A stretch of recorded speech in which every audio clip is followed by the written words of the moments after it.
only going to add perceived value by storytelling. If you're expecting a tip in return, that's not really hospitality. A lot of restaurants get stuck in the 1 unit phase. They want to go to 2, 3, maybe even 5 units, but they get stuck in the 1 unit shell. There's ways to get out of it, but you have to be looking in the right places and focusing on the right things. And on this video, I'm going to show you what to look for and how to execute it. Now, there's 2 main buckets you need to focus on: high quality product and a great guest experience, and they need to be consistent. But first of all, we want to talk about high quality product. And I'll use Cocoa Dolce as an example. If you don't know about Cocoa Dolce, they're about to be an international chocolate brand and household name, blowing up as a chocolate company. They're building out cafes around their brand. But what they're focused on right now is a high quality product and great guest experience. Cocoa Dolce was nice enough to let us in the back of the house to show us the process of everyday operations on how they keep all of their products high quality and consistent. All of our tempering machines, so chocolate machines that hold melted chocolate, depending on which ones we're doing day to day, it'll kind of decide what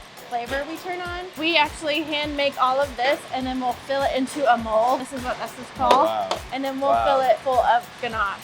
And then there's a lot more colors and intricate things that we can do with spray, with paintbrushes, even with just your hand. Because everything's hand painted, right? Everything's hand painted. So anything that's colored is done by hand. Just with the exception of a full back spray. We'll spray in our spray booth over here. It's actually filling it with chocolate right here. Nice. Riding on a conveyor belt, flipping it, and then it comes off onto a shell. Oh, that's crazy.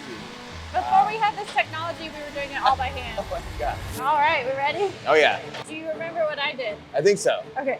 Don't remind me. Don't? Okay. Yeah. Let me fill your bottle first. Now when you flip it though, I like to grip it right here so I don't lose it. Got it. I'm a chocolatier for a day. Fill your cavity. There you go. All right. Now you're gonna flip. Grip it. I don't know. Oh. That's good. There you go. Okay, here, I'll do it for you. We're doing it. I don't know why I can't grip it. I feel like I'm gonna lose However you feel is good. it. All right. Way harder than it looks. I don't know how she grips it like that. I feel like I was gonna lose it the whole time. My hand's hurting. That's impressive, yeah. So all of our chocolate that we get comes from Belgium. When it's not in action out there, it needs to be in a cool, dry place. Why? Mostly so there's no added moisture. Water and chocolate do not mix. It'll turn to like sand, ashy colors. All the staff members are trained in how to make the bunnies. We have a 3D mold. Is that pure chocolate? It's pure chocolate. It's a hollow inside. Not only do we handcraft chocolates, we have bars as well. It just foils and wraps it all at once.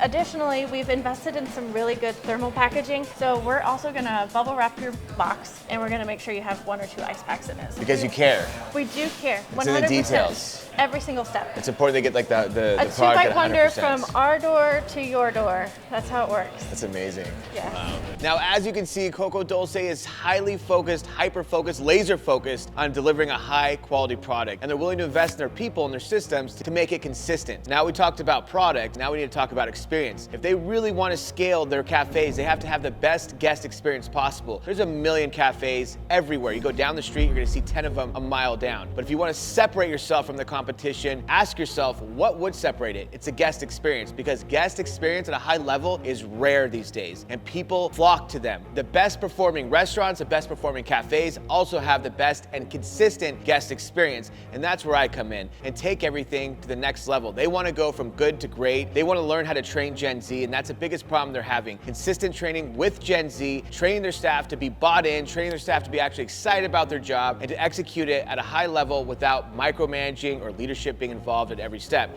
And this is how we did it. Mr. Preston Lee to get us kicked off for Cocoa Vision. Very cool. Please give him a warm Thank you.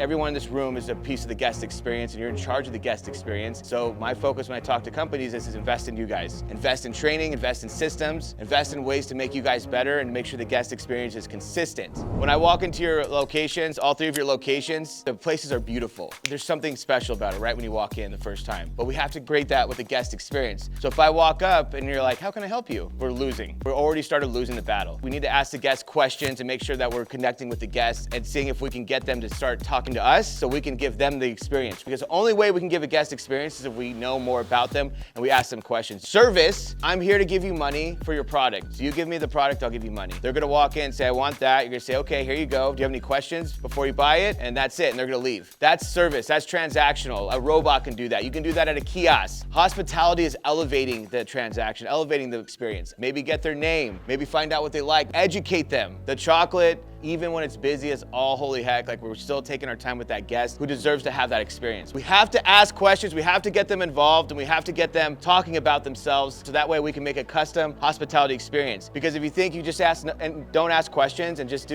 be really nice, answer questions, really friendly, have a great day, that's service. That's just service with a smile. That's all that is. We're giving hospitality, a tailored experience. All it takes is a couple questions and you're off to the races. By nature, hospitality is selfless. It's something you do because you want to do it. You want to provide a service, you want to provide an experience, not because you want something in return, not because you're expecting something in return. If you're expecting a tip in return, that's not really hospitality. I don't care what you do. My job is to give unconditional hospitality at a high level. If you have high standards, raise your hand. What about for work? Do you have high standards at your job? Do you pride yourself on your work? Everyone's here is raising their hands, so we want to make sure we're keeping those standards up. We have high standards. I hold myself at a high level, so I'm going to give you unconditional hospitality, and you're not going to be able to dictate that level. If you're not making eye contact, maybe you're not smiling, maybe you're being a little bit short with me, maybe you're not giving me the answers I want, maybe you're skipping over some answers. How are you doing today? Can I get a latte? Right? Does that mean I lower my standards?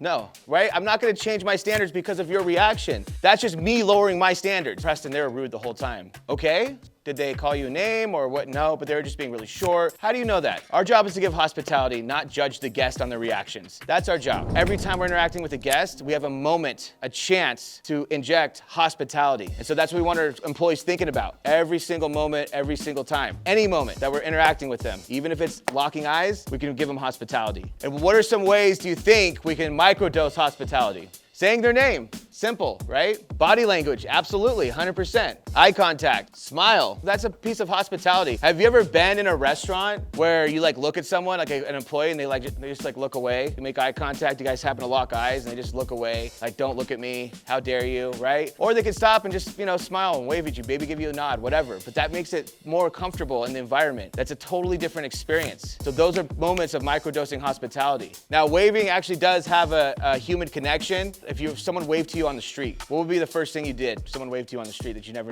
met before in your life? Wave back? Yeah, that's what I do. I'm not gonna embarrass myself by waving. They're right, exactly, yeah.